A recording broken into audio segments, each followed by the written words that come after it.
A woman froze her grandmother to collect her Social Security check. Don't be wildin' out and don't call me. Gone are the days that I give you magic and you give me minimum. Here's the vlog. Let's talk about it. Hey you guys, and welcome back to my YouTube. So today we are going to get into a story that baffled the hell out of me. A woman froze her grandmother to collect her Social Security check. I know what you're thinking, like, wait, what? What do you mean she froze her grandmother? Let's go ahead and get into this story. Cynthia Carolyn Black was sentenced on Friday to 11 and a half to 23 months in jail and 2 years of probation for keeping her grandmother's remains, her body, in a freezer for 15 years. 15 years, what? Yes, 15 years while she was receiving her Social Security benefits. Miss Black is 63 of York Haven and sentenced by the judge, Mr. Gregory M. Snyder, on counts of theft, receiving stolen property, and abuse of a corpse. And yes, abuse of a corpse is a real thing. And before you ask, she didn't get away with it, but she got away with it.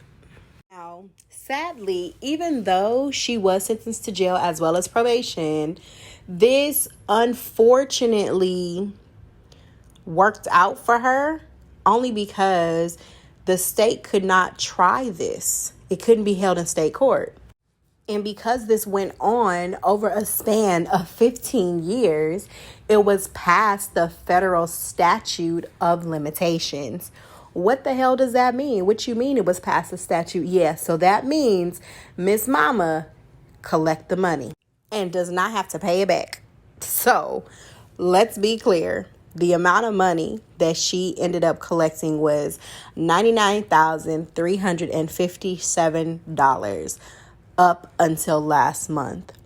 So she will not have to pay the money back because of the Commonwealth versus Hunt that stipulates the restitution cannot be paid to non-person entities. So even though she has a minute amount of jail time and probation, she doesn't have to pay the money back. So that's why I said, even though she didn't get away with it, she got away with it. This is the reason why.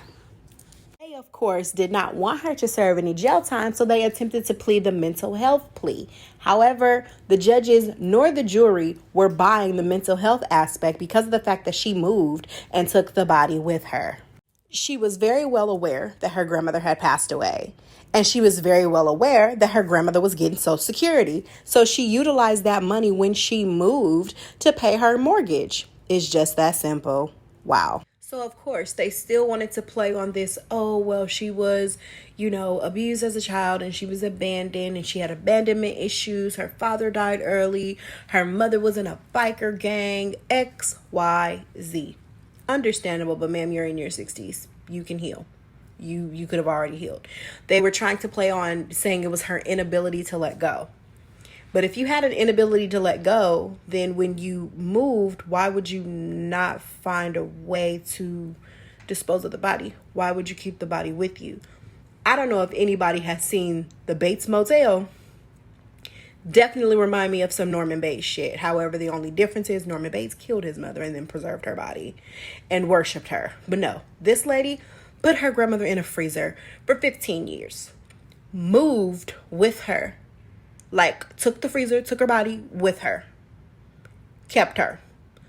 The only way she was found was because the house that she had with her now divorced husband fell into foreclosure. And this is how the two ladies who were coming to actually try and buy the property found the body in the freezer. What? Now, of course, she admitted to finding the body, but she was fearful of losing the Social Security payments, the benefit payments. So she hid the body in the freezer.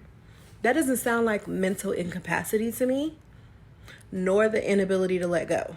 That was nothing but pure greed, because you moved with her body in a freezer to a new home. With the Social Security benefits, you paid your mortgage. You didn't work, you didn't do nothing. So you utilized your grandmother, well, used her remains to fund your lifestyle and still couldn't keep up with your lifestyle because you ended up losing the house. I do not feel bad for her. Not one bit. She technically, in my opinion, needs more jail time. But the problem is, again, we run into the statute of limitations for state and federal since this is over a span of 15 damn years. Do the right thing, you guys. Do the right thing. This is 100% abuse of the elderly, abuse of the corpse, and just like morally. Really? You travel around, you move around with your grandmother's body in a freezer because you don't want to let go of the benefits that were meant for her and not you. Miss Cynthia Black, I don't feel bad for you. I really don't. I hope that people in jail understand and hear this story and know exactly what it is that you have done. Because why? This is not okay. So, Miss Black, have the life you deserve. You've watched this far. Follow, like, and share. Here's all my platforms.